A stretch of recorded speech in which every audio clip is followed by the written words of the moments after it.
Hi students, 8th class Telugu text book Telugu బాట. ఇందులో second సెమిస్టర్లో మనం ఆల్రెడీ కొన్ని పాఠాలకు నోట్స్ నేర్చుకున్నాం కదా. నెక్స్ట్ లెసన్ ఇప్పుడు చూద్దాము. సెమిస్టర్ 1లో ఉన్నటువంటి అన్ని పాఠాలకు నేను నోట్స్ ఇవ్వటం జరిగింది. మీరు ఛానల్ సబ్స్క్రైబ్ చేసుకున్నాక ప్లేలిస్ట్ని చూడండి, అన్నీ క్లియర్గా మీకు కనిపిస్తాయి. చూసి చదువుకోవటానికి చాలా ఈజీగా ఉంటుంది. ఇప్పుడు మనం సెమిస్టర్ 2లో ఉన్న లెసన్ చూద్దాం. సెమిస్టర్ 2 ఇందులో ఇంతకు ముందు వీడియోలో మనం సమదృష్టి ఈ లెసన్కి సంబంధించినటువంటి నోట్స్ అంటే ప్రశ్నలు సమాధానాలు నేర్చుకున్నాం కదా. ఇప్పుడు భువన విజయం, ఈ భువన విజయం అనే పాఠంలో ఉన్నటువంటి ప్రశ్నలు వాటి సమాధానాలు అన్నీ ఇప్పుడు మనం ఈ వీడియోలో నేర్చుకుందాం. పిల్లలు వీడియోతో పాటుగా చదవండి, చాలా ఈజీగా నేర్చుకున్నట్టుగా ఉంటుంది. పెద్దగా మీకు టైం కూడా పట్టదు, చాలా ఫాస్ట్గా మనం సబ్జెక్ట్ నేర్చుకోవచ్చు. ఓకేనా? కావాల్సిన వాళ్ళు వీడియోని పాజ్లో పెట్టుకుని నోట్స్లో నోట్ చేసుకోవచ్చు. వీడియోతో పాటుగా చదివినట్లయితే 2-3 సార్లుగా చాలా ఈజీగా నేర్చుకోవచ్చు. టైం వేస్ట్ అవ్వదని మీకు ఇలా చెప్తున్నాను అనమాట. అలాగే మన ఛానల్ ఇంకా సబ్స్క్రైబ్ చేసుకొని వారు ఎవరైనా ఉంటే కనుక ప్లీజ్ సబ్స్క్రైబ్ మై ఛానల్. ఓకేనా? అలాగే ఈ వీడియో మీకు నచ్చినట్లయితే లైక్ చేయడం మర్చిపోకండి, మీ ఫ్రెండ్స్కి కూడా షేర్ చేయండి. ఓకే? అన్ని తరగతులకు సంబంధించినటువంటి పాఠాలకు నోట్స్ని క్లియర్గా మన ఛానల్లో షేర్ చేస్తున్నాను. మీరు ప్లేలిస్ట్ చూసినట్లయితే అన్ని తరగతులు కేటగిరీస్ అన్నీ కనిపిస్తాయి. ఓకే? భువన విజయం ఈ పాఠంలోని ప్రశ్నలు, వ్యక్తీకరణ, సృజనాత్మకత చూద్దాము. క్రింది ప్రశ్నలకు 4 వాక్యాలలో సమాధానాలు రాయండి అని ఇచ్చారు కదా. మొదటి ప్రశ్న, భువన విజయం ఏ ప్రక్రియకు చెందినది? సమాధానం చూద్దాము. 4 వాక్యాలలో మనం సమాధానం ఇవ్వాలి. చిన్న ప్రశ్నలు ఇవి. ఓకే? చూడండి పిల్లలు, ఇక్కడ మెటీరియల్లో ఈ పాఠం భువన విజయం పాఠం కవి గురించి ఇవ్వటం జరిగింది. ఈ ప్రశ్నను కూడా మనం చూద్దాము. సివి సుబ్బన్న కవి గురించి రాయండి. సివి సుబ్బన్న గారి గురించి మనం రాస్తున్నాం. సివి సుబ్బన్న గారి పూర్తి పేరు కడప వెంకట సుబ్బన్న. ఈయన కడప జిల్లాలోని పొద్దుటూరులో జన్మించారు. రంగమ్మ, చెన్నప్పలు ఈయన తల్లిదండ్రులు. 20వ శతాబ్దంకు చెందినవారు. వీరు అనేక అవధానాలు చేసి శతావధాన ప్రబంధం త్రిపుటి పేరుతో గొప్ప గ్రంథాన్ని రాశారు. శతావధాన ప్రబంధం త్రిపుటి, ఈ గ్రంథం పేరు శతావధాన ప్రబంధం త్రిపుటి అనే పేరుతో గొప్ప గ్రంథాన్ని రాశారు. సరస్వతీ పుత్ర, అవధాని పితామహ అను బిరుదులను ఈయన పొందారు. తర్వాత చూడండి టెక్స్ట్ బుక్లోని ప్రశ్న, భువన విజయం పాఠ్యాంశం ఏ ప్రక్రియకు చెందినది? భువన విజయం పాఠ్యాంశం సాహితీ రూపకం అను ప్రక్రియకు చెందినది. తెలుగు సాహిత్య ప్రక్రియలలో రూపకం ఒకటి. దీనిలో నటులు ఆయా పాత్రలు ధరిస్తారు. అంటే నటులు ఆయా పాత్రల గుణరూపాలను ఆరోపించుకుని అభినయిస్తారు. తర్వాత ప్రశ్న, భువన విజయం పాఠంలో గల ఓయి కురురాజా అనే దత్తపది పద్యభావం రాయండి. చూడండి, ఓయి కురురాజా అనేటటువంటి పద్యానికి భావం ఇది. ఓయి కురురాజా, నీ కొడుకు దుర్యోధనుడిది ఉత్త గోల కలిగిన మనస్సు, ఆకారంలో కొండలాగా ఉన్నాడు, బుద్ధిబలం లేనివాడు. నా మాట వినుము, యుద్ధం వస్తే సర్వనాశనం. వక్షస్థలమును ధరించిన పూలదండలోని రేకులు నలగకుండా ధర్మబద్ధులైన పాండవులు గెలుస్తారు అని ఓయి కురురాజా అనే దత్తపదికి భావము. తర్వాత 4వ ప్రశ్న, టెక్స్ట్ బుక్లో 3వ ప్రశ్న ఇది. భువన విజయ సభలో మీరు సామాన్యులు కారు రామకృష్ణ అని భట్టుమూర్తి ఎందుకు అన్నాడో రాయండి.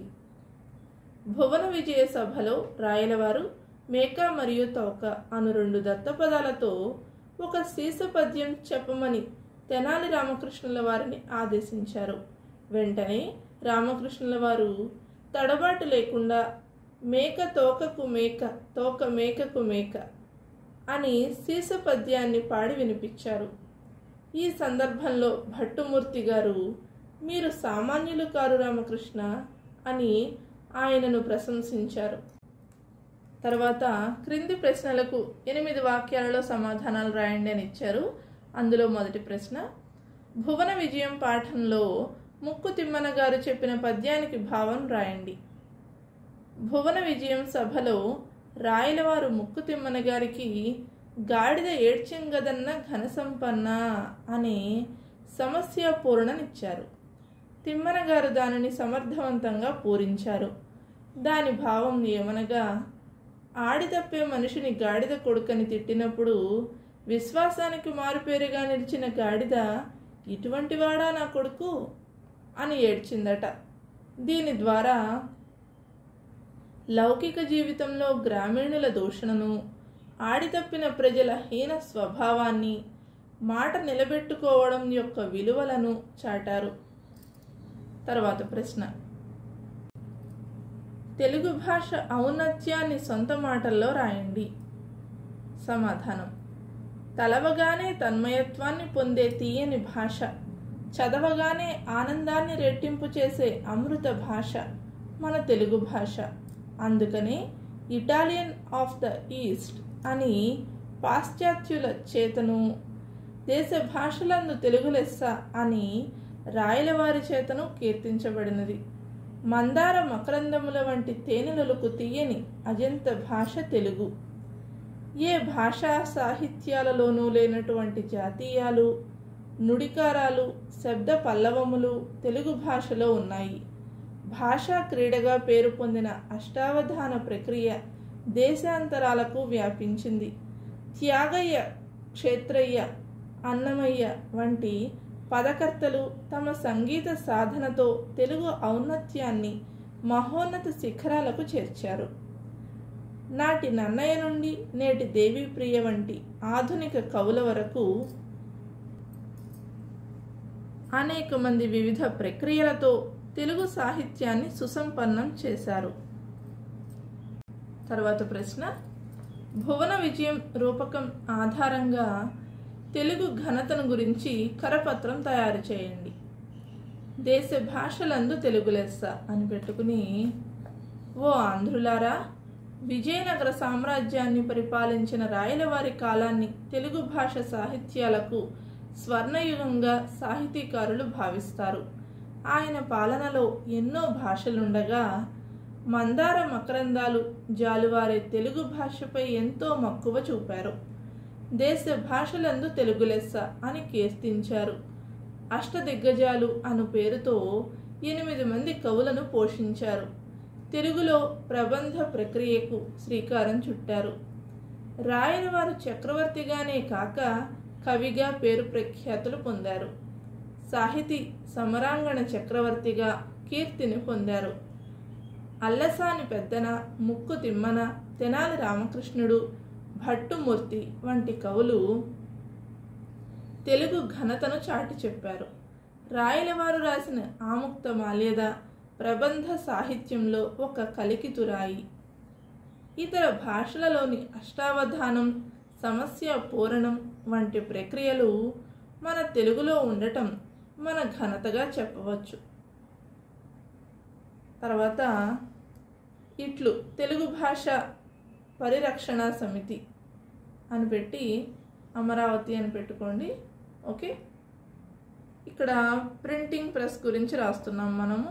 మీకు నచ్చిన పేరుతో ప్రింటింగ్ ప్రెస్ పేరు రాయండి. అలాగే ఆ ప్లేస్ కూడా రాయండి. మనకి ఎన్ని ప్రింట్స్, ప్రతులు అంటే మనకి ఎన్ని ప్రింట్స్ కావాలో అన్ని ప్రింట్స్. ఇక్కడ 500 అని ఉంది మెటీరియల్లో ఉన్న దాని ప్రకారంగా నేను చెప్తున్నాను. మీకు మాస్టర్ ఏదైనా చెప్పారనుకోండి ఒక నెంబరు, ఆ ప్రకారంగా లేదా మీకు నచ్చిన నెంబర్ పెట్టుకోవచ్చు. ఓకేనా?